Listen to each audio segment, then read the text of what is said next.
Hey everybody, welcome back to another SUPboarder video. My name is Ruben and I'm going to talk you through some of the Starboard paddle range for 2018. Over the last 2 months we've been testing and using 4 different paddles in different constructions and different sizes.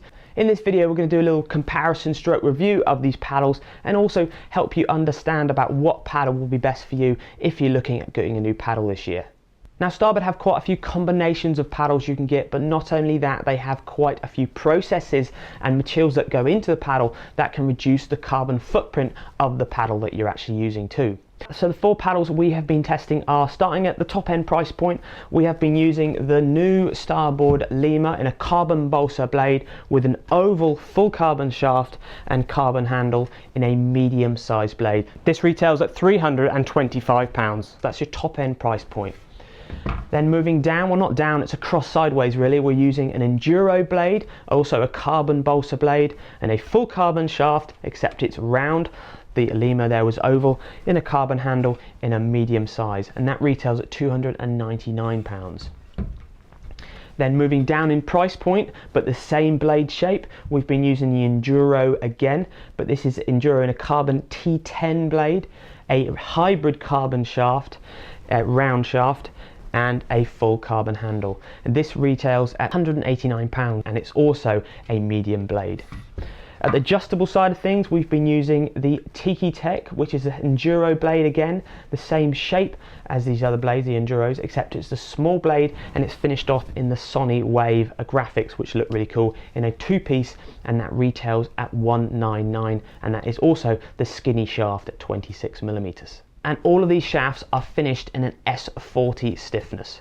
Now definitely when you start hearing all those numbers and figures and mediums and S40s and oval and round shaft, it can be a little bit confusing. So what we're going to do is we're going to talk you through the simplest way to understand the Starboard range, so hopefully you can really get a grasp of what this range is and what paddle would be best for you.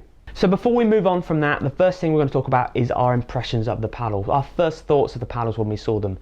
Whether you're looking and touching the cheaper Tiki Tech paddle with a hybrid shaft, or you're looking at a full-on carbon balsa blade with a full carbon shaft, there is one thing that these paddles have in common, and that is they are pieces of artwork.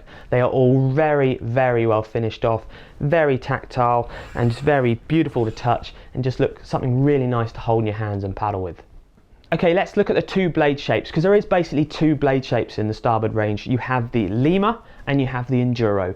The Lima is the new paddle for 2018 and it is moved on from the 2017 Bolt race paddle. So similar sort of shape, but they have rounded off the nose or the tip of the paddle, which makes it way easier and smoother for entry and exit through the paddle stroke. This makes it very easy and sort of a paddle you haven't got to concentrate on using. It's very simple and easy to use. A beginner could use it or an advanced paddler could use it, but it's very stable in the water and very smooth. Because of that, it really lends itself well to racing, so you can do fast cadences or fast repetitions with the paddle very quickly, and also long distance racing where you just want to keep chugging away, put the paddle in and not have to really worry about getting your perfect paddle stroke. The Enduro, which is the other blade shape Starboard have, has a very similar central profile to the Lima, so it's very stable in the water, but it is much wider at the base, giving you a little bit more power for its size. It's not so fast through the water, so it's not so quick at doing cadence strokes, but it's a very good all-round paddle. So you could race with this paddle, flat water paddling, and it does lend itself to the surf because you can also generate quite a lot of speed and power to generate good top turns and bottom turns if you want to lean on the paddle. This really, the Enduro, is my go-to paddle for most of my, pretty much all my paddling conditions, except maybe if I was doing long distance paddling, I look towards the Lima. Now staying with the blades, let's talk about the constructions. We have 3 constructions that we've been testing. We've been testing the full carbon balsa, which is the red logo ones here. We've been testing the blue logo one here, which is the T10, which is the cheaper price point. And then also we've been testing the Tiki Tech blade, which is finished off in the Sony Wave graphics here. Looking at the carbon balsa blades, which are finished off with the red graphics, they have an internal core of balsa wood, and then they have biax glass around that. They have a carbon stringer going down the center of the paddle, which gives it stiffness, and it's then finished off with an ABS edge around the paddle and finished off with biax top range carbon on top of that. The T10 carbon blade is fairly similar to the full carbon balsa blade, except instead of having balsa wood in the internal core, it's made with a recyclable core called PET T10, which doesn't absorb much resin, making it fairly lightweight but not as lightweight as the carbon balsa. Also finished off with the ABS reg and the carbon stringer down the center.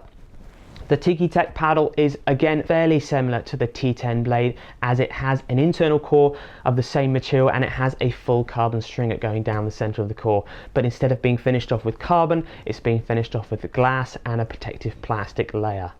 The graphics on these are all from a really well-known racer and artist Sonny Honshite, who's been signed with Starboard over the last 2 years, and definitely to see her artwork on these paddles is absolutely outstanding. This is the wave version and she also does a sun version as well. Now the paddle blades all come in various different sizes, from sort of extra small up to extra large in some cases. Now the best way to think about this is paddler size. If you are a smaller paddler, let's say you're 60 kilograms, you're going to be looking at a small blade. I'm a medium sized paddler, I'm 75 kilograms, so I always go for a medium sized blade. And if you're a larger paddler, obviously you're looking for a larger blade. The reason for this is you don't want to load your body and your shoulders up too much if you're not the right size for that paddle. A small person shouldn't be using a really big paddle because they're going to have to force more of that blade through the water, which then could cause injury to your shoulders and upper body.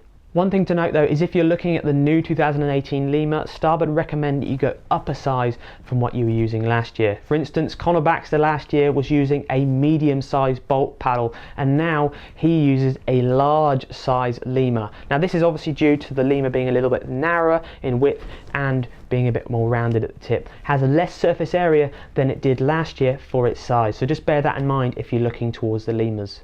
So that's a basic overview about the paddle blades and constructions and shapes and sizes. Let's move on to the paddle shafts. Let's talk about the paddle shaft shapes first. The Lima that we've tested here comes in an oval shaft of 34mm in diameter. Having an oval shaft is really comfortable in the hands because it makes the paddle plant in exactly the right place and you don't get any twist at all from the paddle when it moves through the water.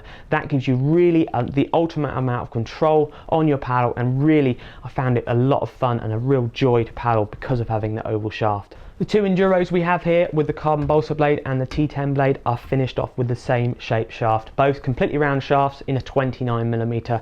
Really a go-to shaft size for all-round paddling, surfing and general cruising. The smaller Tiki Tech in the adjustable we have here is finished off in a 26mm shaft, a round shaft. Great for people maybe who are struggling to get a good grip on their paddle, and also I personally really enjoyed using that in the surf, and also Lucy from a female rider really enjoyed having that smaller grip. And also Starboard make a 27.5 shaft which sits in between the 29 and 26, which top SUP racer Michael Booth is using too. Now moving on to shaft stiffness. Now I do understand this is where most people will hit the pause button, but hold on here, it is not as complicated as you may think. Starboard make 3 shaft stiffnesses. They make an S35, an S40 and an S45. The lower the number, the stiffer the shaft. The higher the number, the more bendy the shaft. If you are a bigger person and you want a very reactive, quick reacting paddle, look towards the S35. If you are a middle of the road paddler like me, just for surfing, cruising, a bit of racing, look towards the S40. If you're a lighter paddler that doesn't want to load their shoulders up as well, maybe using a smaller blade, look towards the S45. It's as simple as that. Heavy paddlers, stiff shafts. Light paddlers, not so stiff shafts. But unfortunately there is something else to consider. All of these paddle shafts are in the S40, so they should all be the same stiffness, correct? No, because they are made up of different constructions and they are different shapes. In the test we did on the water, we put them all through the same paddle strokes over footage at the same amount of time.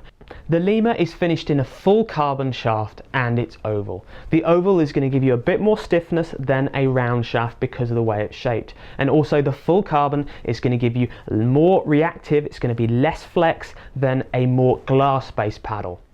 So you can see in the footage here that the Lima is flexing this amount. If we compare that to the round shaft in the same full carbon mix, you can see it's fairly similar, but the marginal gain may be that the oval is slightly stiffer. So that is just to do with the shape of the shaft giving the extra stiffness. All of these paddles are cut down to the same length. Yes, the blade shapes are slightly different sizes and may load the paddler up in a different way, but this is just to show you the basic principles of shaft stiffness. Then if we look at the hybrid carbon, which is finished off on the T10 blade here, which is not a full carbon shaft, you can see that the flex is quite a lot more than the full carbon shaft in the other two pictures. Then using the Tiki-Tek adjustable paddle, remember this is 26 millimeters. It is still a hybrid carbon, exactly the same as the other T10, but you can clearly see it's got a lot more flex and bend than the other three paddles, and really than the hybrid carbon next to it. So bear that in mind. Full carbon shafts will always be faster in and out of the water, and they'll also be faster to regain their shape, not so flexy. Hybrid carbons will be a little less flexy, but a bit easier on the shoulders just to paddle with. So the last thing you're going to compare when you're buying a paddle, and definitely if you're a SUP racer you probably will be, is paddle weight. The two full carbon shafts with carbon and balsa blades both weigh 400 grams, which is a pretty lightweight paddle. The hybrid carbon shaft on the Enduro here, the T10 blade, weighs 570 grams, so it's 170 grams heavier than the full carbon. And the Tiki-Tek in the adjustable two-piece weighed 690 grams. So again, quite a lot more than the T10 blade and the hybrid carbon shaft, but it is an adjustable paddle, so that is to be expected. So that's the more techie details about the Starboard paddles. Other things that are worth mentioning: you can get full carbon handles, which are super lightweight, or you can go for recyclable plastic handles, which are really hard wearing, and to be honest, they're not that much more heavy. So if you're looking at bashing them around and banging them on the rocks, maybe look towards the plastic handle.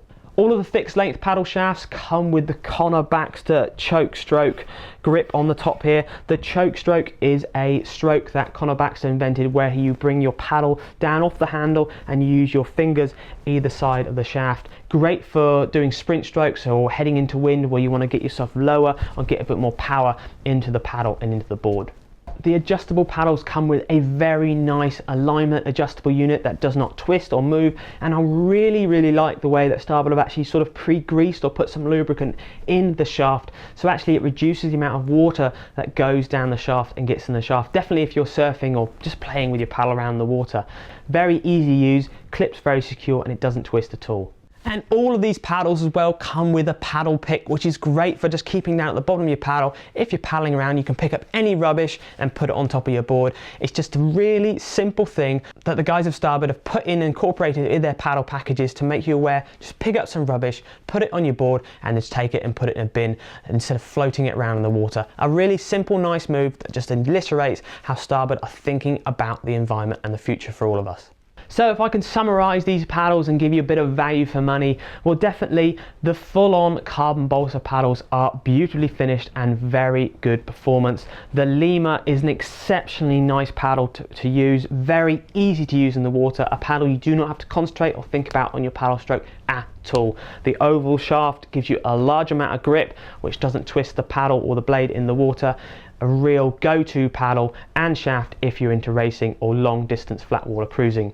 The Enduro is an all-round paddle, will do absolutely everything. You can race in it and you can take it surfing quite happily. Definitely between the two blades of the T10 and the balsa, carbon balsa, can't feel a massive difference in the blades, but you can feel a difference in the full carbon and the hybrid carbon.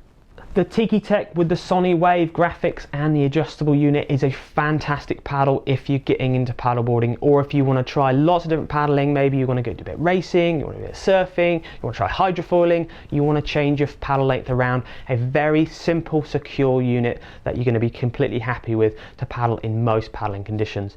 The value for money: if you are a real performance racer or surfer, you will probably put your hand in and go for the full carbons for the lightweight and the stiffness that the blade and shaft gives you. They're definitely something to look at.